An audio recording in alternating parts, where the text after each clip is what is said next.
बच्चों सभी को good morning. Class 10th geography lesson number 1 संसाधन एवं विकास का पहला वीडियो आपने देखा और लाइक किया और उसका फीडबैक भी शेयर किया,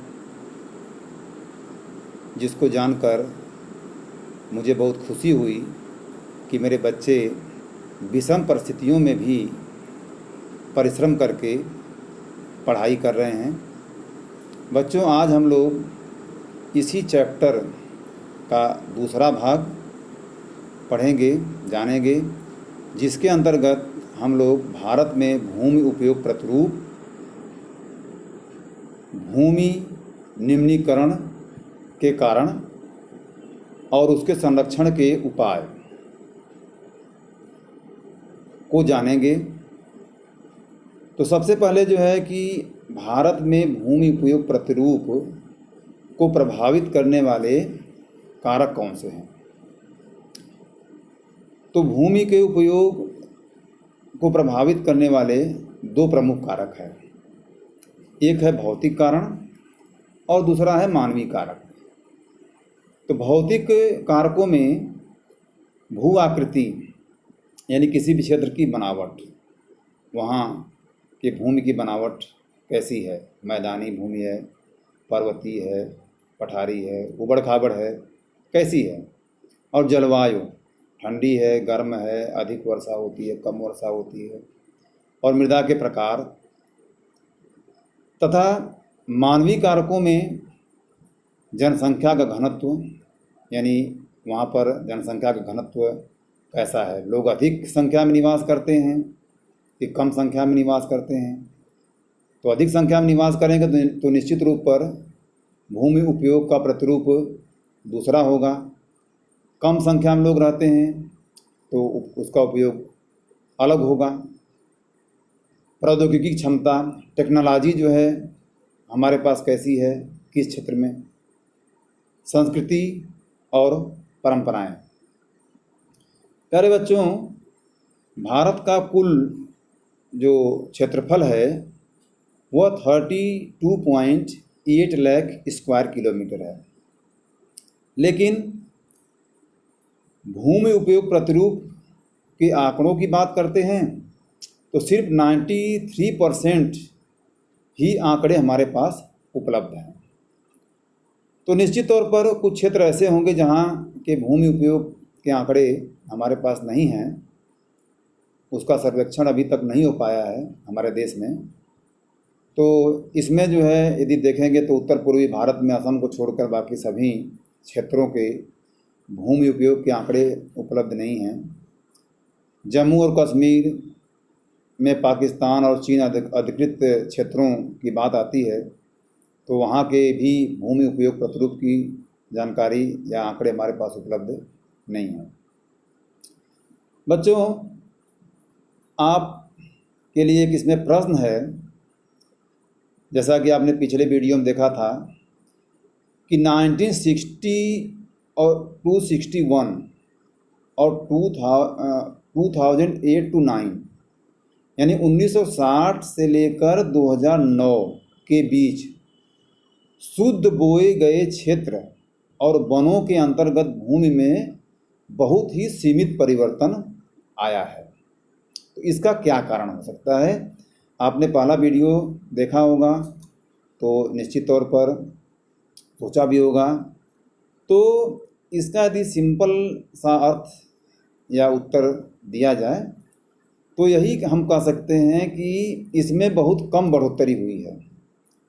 इसमें शुद्ध बोए गए क्षेत्र में और वनों के अंतर्गत जो भूमि है उसमें बहुत कम ही बढ़ोतरी दर्ज की गई है। तो शुद्ध बोए गए क्षेत्र में कम बढ़ोतरी का कारण आप जानते हैं कि भारत एक कृषि प्रधान देश है। शुरू से ही हम कृषि पर ही निर्भर रहे हैं। तो स्वाभाविक है कि जो हमारे पास पूरे क्षेत्रफल का लगभग 54% हिस्सा ही है जिस पर हम खेती कर सकते हैं, उसको हम लोग बढ़ा नहीं सकते हैं। तो निश्चित तौर पर हमारे जो कृषि क्षेत्र है उस पर शुद्ध बोया गया क्षेत्र कम ही होगा या उसमें परिवर्तन भी कम ही होगा। यहाँ पर मैं फिर से क्लियर कर दूं कि शुद्ध बोया गया क्षेत्र क्या होता है। किसी क्षेत्र या भूभाग पर एक वर्ष में कुल कितनी फसलें बोई गई, यानी कि उदाहरण के लिए मैं फिर से इसको रिपीट कर रहा हूँ कि आपके क्षेत्र में या आपके घर पर मान लीजिए 10 बीघा ज़मीन है और 10 बीघे ज़मीन पर आप खेती तो करते नहीं हैं।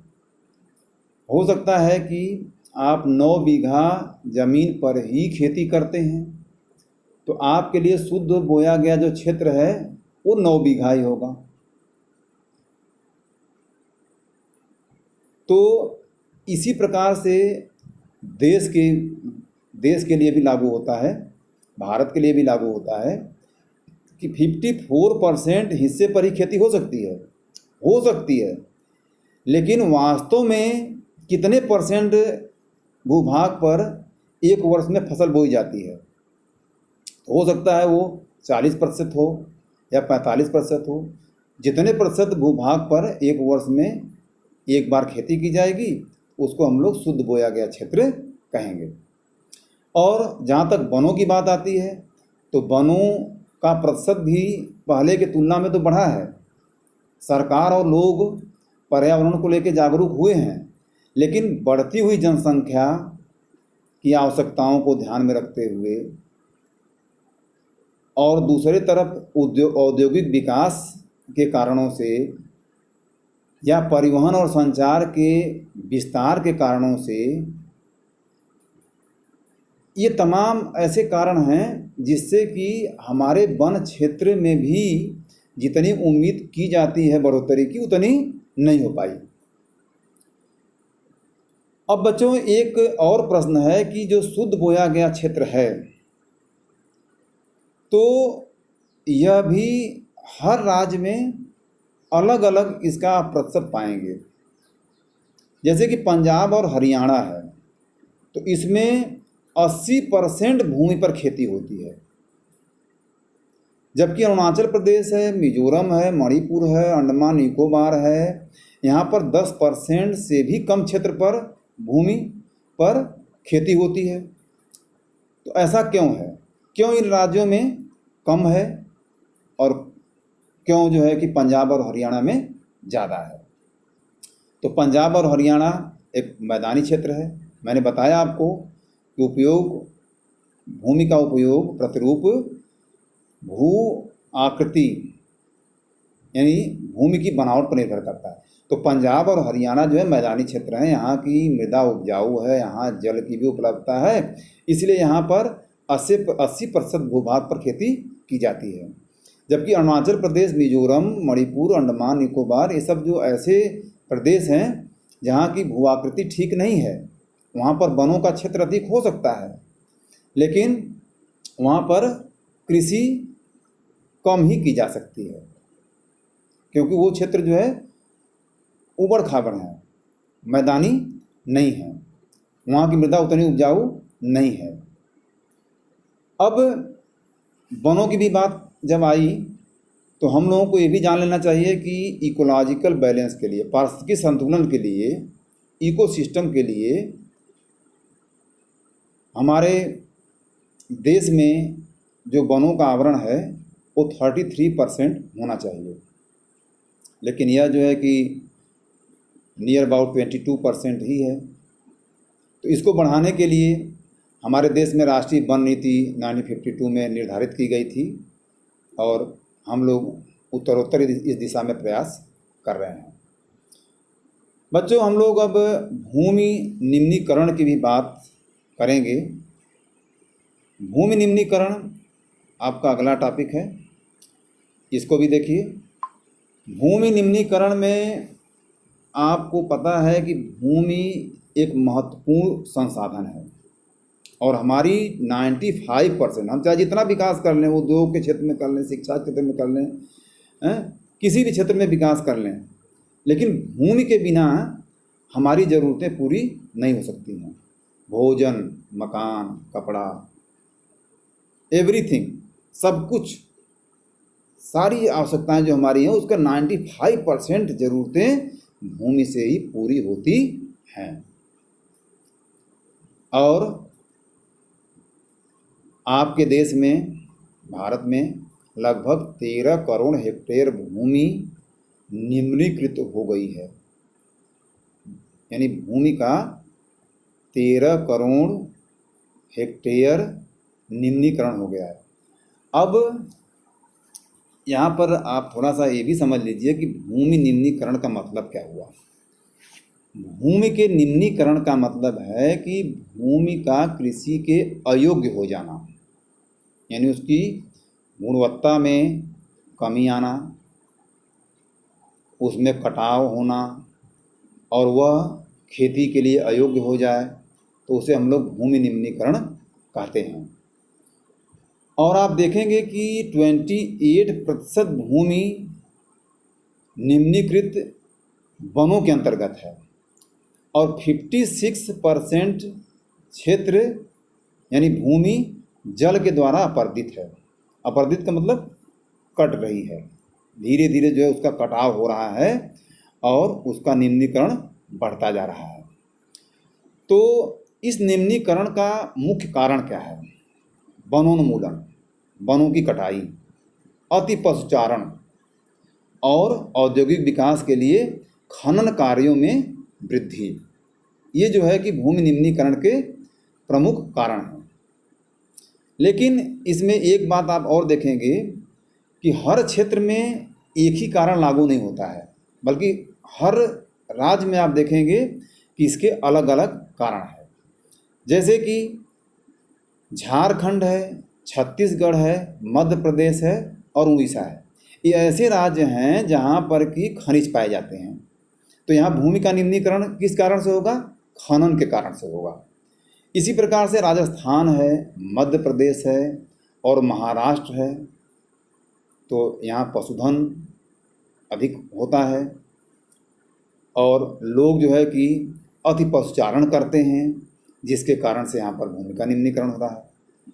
अब पंजाब, हरियाणा और उत्तर प्रदेश की यदि हम लोग बात करें तो ये मैदानी क्षेत्र है जहाँ पर कि कृषि बहुत अधिक होती है। ये घना आबाद क्षेत्र है, जिसके कारण यहाँ पर खेतों की सिंचाई बहुत ज़्यादा की जाती है और जो अधिक सिंचाई की जाती है उससे जलाक्रांता होती है, जो कि भूमि निम्नीकरण का एक कारण बनता है। खनिज प्रक्रियाएं जैसे सीमेंट उद्योग में चूना पत्थर को पीसना और मृदा बर्तन उद्योग में चूने खड़िया और सेल खड़ी के प्रयोग से बहुत अधिक मात्रा में वायुमंडल में धूल विसर्जित होती है, फैल जाती है और यह वापस जो है जब धरती पर आती है तो यह धरती यानी भूमि के छिद्रों को भर देती है, जिससे कि भूमि में मृदा को अवशोषित करने की क्षमता कम हो जाती है और वो निम्नीकृत होने लगती है। तो भूमि निम्नीकरण की समस्याओं को सुलझाने के बारे में भी जो है हमको आपको सोचना चाहिए कि इस समस्या का समाधान क्या है। तो हम लोग इस समस्या का समाधान जो है कि जो कारण है उसी कारण पर फोकस करेंगे तो उसका निवारण भी सामने आ जाएगा।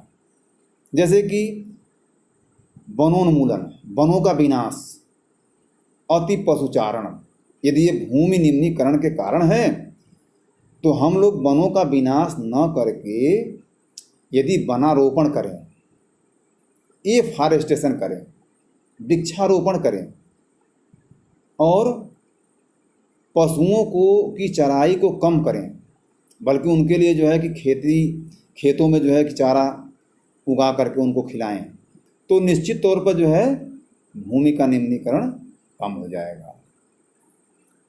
पेड़ों की रक्षक मेखलाएं बनाएं, रेतीले टीलों को कांटेदार झाड़ियां लगाकर स्थिर बनाएं ताकि जो है कि उसका अपर्दन न हो।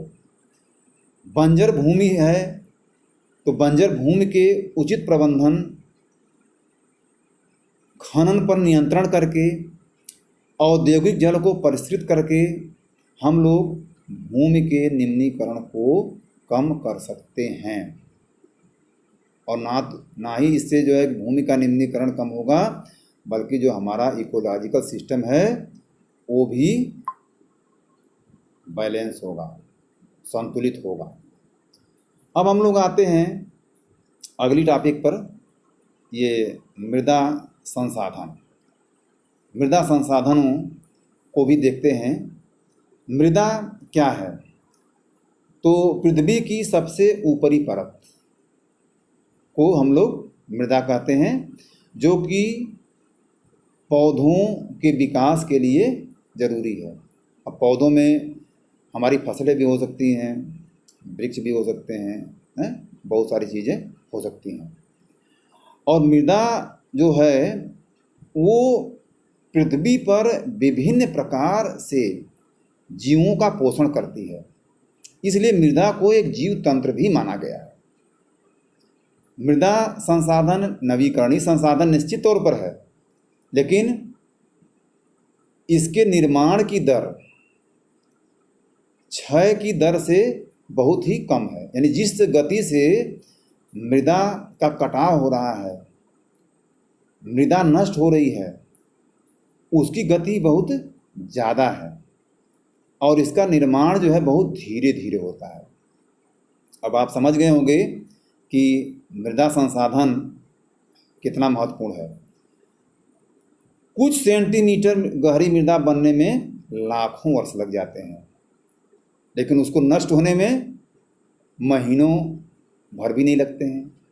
तो निश्चित तौर पर हम आप कहीं न कहीं इसके लिए जिम्मेदार हैं। फिलहाल हम लोग मृदा बनने की प्रक्रिया में कौन से महत्वपूर्ण कारण हैं? लाखों वर्ष भले लग जाते हैं, लेकिन महत्वपूर्ण कौन से कारक हैं जो कि मृदा के निर्माण में सहायक हैं? तो उच्चावच जनक सेल, यानी वो सेल जिससे मृदा का निर्माण होता है, जिसको संस्तर सेल भी कहा जाता है। जलवायु, वनस्पति और अन्य जैव पदार्थ। और समय सबसे महत्वपूर्ण है। लाखों वर्ष लग जाते हैं, आपको पहले ही बताया। तो समय सबसे महत्वपूर्ण इसमें एक और कारण है। तो आप पाएंगे ये आप जो है कि मृदा की परिच्छेदिका है। देखिए ये किस तरह से मृदा बनती है, ये परिच्छेदिका में भी आपको जो है कि दिखाया गया है। ये छोटी कक्षाओं में भी जो है कि ऐसी परिच्छेदिका आपको बना के दिखाई गई होगी, किताबों में है, पढ़ाया भी गया है। तो मृदा का जो कटाव है वो प्राकृतिक रूप से होता है, जैसे जल की क्रिया, पवन, हिम नदी और अपघटन क्रियाएं, अपक्षय यानी तापमान में कमी या ज़्यादा होने से मृदा अपनी जगह पर ही नष्ट हो सकती है। तो मृदा में होने वाले रासायनिक और जैविक परिवर्तन भी महत्वपूर्ण है। मृदा जैव और अजैव दोनों प्रकार के पदार्थों से बनती है। अब हम लोग मृदा का वर्गीकरण भी जानेंगे कि हमारे देश में कितने प्रकार की मृदा पाई जाती है। तो मृदा का वर्गीकरण जो है कि मृदा के रंग, उसकी गहराई, गहराई मतलब कितनी मोटी है, गठन, गठन मतलब उसके टेक्सचर कैसा है, आयु, रासायनिक और भौतिक गुण, ये कुछ आधार हैं जिस पर हम लोग मृदा का वर्गीकरण करते हैं और उसके बारे में पढ़ते हैं। तो आप देखिए जो है ये चित्र भी दिया गया है आपके किताब में, इसको ध्यान से देखिए। ये जो मृदा का वर्गीकरण है ये कुल मिला के 6 प्रकार की मृदा आपके देश में दिखाई गई है मानचित्र पर। इसको आप देख सकते हैं कि जो पहली मृदा है पर्वत और वन, जो कि सबसे ऊपर ये दिया गया है, ये पर्वतीय क्षेत्रों में, यहाँ जो ग्रीन कलर से है यहाँ पर पाई जाती है। जो जलोढ़ मृदा है दूसरी, ये देख रहे हैं संपूर्ण उत्तर भारत के मैदानों में पाई जाती है, ये असम तक फैली हुई है। इधर जो है कि राजस्थान से होकर ये थोड़ा सा गुजरात तक फैली हुई है, और इसका निर्माण जो है कि गंगा, ब्रह्मपुत्र और सिंधु नदी के कारण से हुआ है। और इसके बाद जो है कि आप देख रहे हैं कि लाल और पीली मिट्टी है, जो कि दक्षिण भारत के पूर्वी क्षेत्रों में पाई जाती है। इसी तरह से पूर्वोत्तर भारत में भी जो है कि यह पाई जाती है, और दक्षिण भारत में आप और नीचे भी देखेंगे तो ये मृदा पाई जाती है, लाल और पीली मिट्टी। काली मिट्टी आप देख रहे हैं दक्कन का जो पठार है यहाँ पाई जाती है, ये ब्लैक सॉइल है। और लेटराइट सॉइल जो है कि आप थोड़ा देख रहे हैं कि भारत में कुछ ही क्षेत्र ऐसे हैं, ये गुजरात और राजस्थान का है क्षेत्र जहाँ पर कि लेटराइट मृदा पाई जाती है। ये थोड़ा सा जो है कि आप इधर आएंगे पूर्वोत्तर भारत में तो यहाँ भी देख सकते हैं लेटराइट मृदा पाई जाती है। और शुष्क मृदा है, जो कि शुष्क क्षेत्रों में जहाँ की बारिश बहुत कम होती है वहाँ शुष्क मृदा पाई जाती है। तो इसके बारे में हम लोग विस्तार से एक एक करके हर एक मृदा की विशेषताओं को पढ़ेंगे, जानेंगे। इसके लिए आप अगले वीडियो में समझेंगे कि भारत में पाई जाने वाली जितनी भी मृदा हैं उसकी क्या क्या विशेषताएं हैं। तो एक एक विशेषताएं जो भी बताया जाएगा आपको, वो खास जो विशेषताएं हैं उसको बताया जाएगा। Thank you very much.